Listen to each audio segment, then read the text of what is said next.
Houston on Wednesday. The question heading into this one wasn't so much who'd win as much as it was what kind of reception would James Harden receive returning to Houston.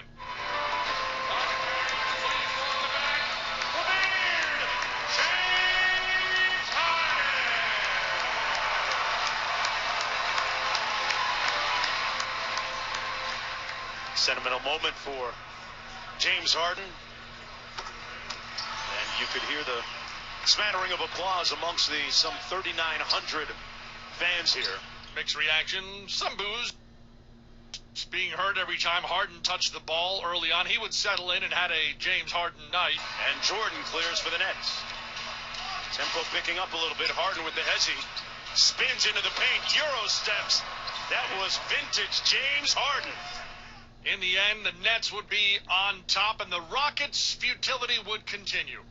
A triumphant return for James Harden, Mike D'Antoni, Jeff Green, and a whole host of other former Rockets, but primarily James Harden, back in Houston, playing against the Rockets for the first time since being dealt as a triple-double and a win.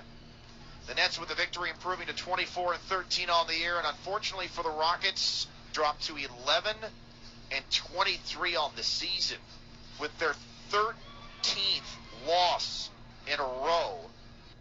KBME in Houston with the call. The game was also on ESPN. Rockets were limited to 8 players available. They had their longest losing streak in 2 decades. 132-114 the final. James Harden, 29 points, 10 rebounds, 14 assists. 6th player to record a triple-double in his first game against his former team. He spoke with our Malika Andrews after his return to Houston. A lot of mixed emotions for the fans, but I'm just happy. My team did an unbelievable job of having my back and allowing me to come out here and as a team get this win. Credit the ownership of the Rockets, the Tita family for putting my jersey in the rafters. Hopefully that shows on the court and off the court the contribution that I had to the city. So once again, I appreciate the support, love, and the show goes on.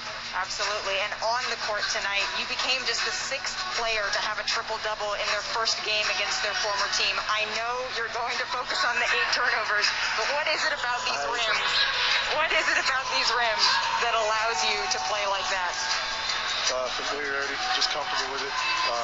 Trying to do a little bit too much, especially early in that game, forcing it a little bit. But once I settled in and started making my normal plays, and everything just came so natural. So great win for us. Last one before the break, and now it's time to get some rest and be ready to go second half.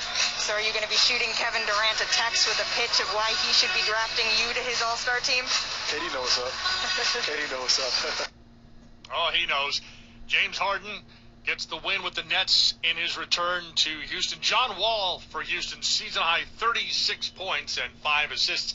Back-to-back 30-point games for the first time since 2018. SportsCenter all night, ESPN Radio. Blazers and Warriors in Portland, and late fourth, Warriors with a 1-point lead. Portland turns to guess who? 17 seconds to shoot. Blazers down 1, 18 left in the game. Same top of the key against Bazemore. Steps back. Deep three. Buries it. Damian Lillard from deep distance. And the Blazers lead 108-106. Timeout Warriors. Rip City Radio 620. Blazers take the lead there. Warriors with an opportunity at the end. Hand off to Curry. Curry stumbles with the drive. Gets the ball back. Turns, shovel to Draymond. Draymond pump fakes, takes it all the way to the rim, goes up, no good. They're going to wipe it away. It's an offensive foul. Draymond says count the bucket. They did not. 95-7 the game. Draymond Green, offensive foul, negating what would have been the game-tying bucket. Guess who drew the foul? Same guy who hit the go-ahead three-pointer.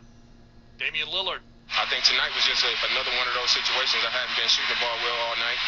But, our team was continuing to fight, and we still was in the game. And I just kept telling myself when it comes down to it, and it's time to make winning plays, I got to still be present, had the presence of mind, and that same confidence and energy when the game is on the line. And I just came up big again tonight. Draymond, he reads those plays really well. When we chase Steph, he's looking at the guy slipping. When you overplay a handoff, he's keeping it and getting to the rim for easy baskets. And I just had my eye on Draymond because I knew he was trying to figure out a way to manipulate what we were trying to do. And I saw him take off, and once I saw, how fast he was coming to the rim, I was the lag, and I saw the action developing. I knew what the situation was, and once he took off, I just sold out and stayed in for the charge. Blazers scoring the last 5 points of the game. Warriors 0 for 6 in the final minute and a half of the game. Dame Lillard, 22 points, 10 of them in the fourth quarter. Sports Center all night, ESPN Radio, from the NBA to college. There's been a lot of focus on bubble teams this week and what they need to add to the resume to continue playing this month.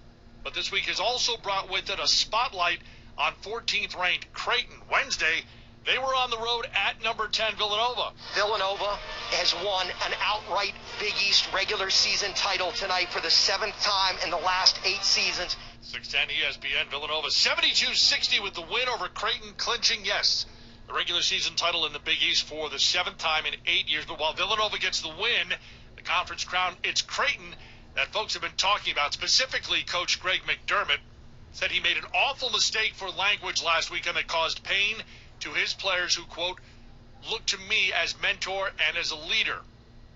He said he made an awful mistake. Wednesday, he was on the bench for the first time since apologizing for urging his players to, quote, stay on the plantation. He did not answer questions about the remarks after the game, standing by his social media apology.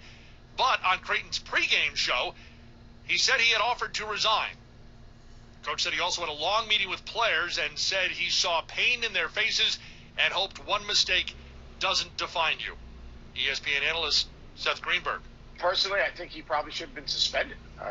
This conference championship won't determine this team's path, because obviously they're going to make it into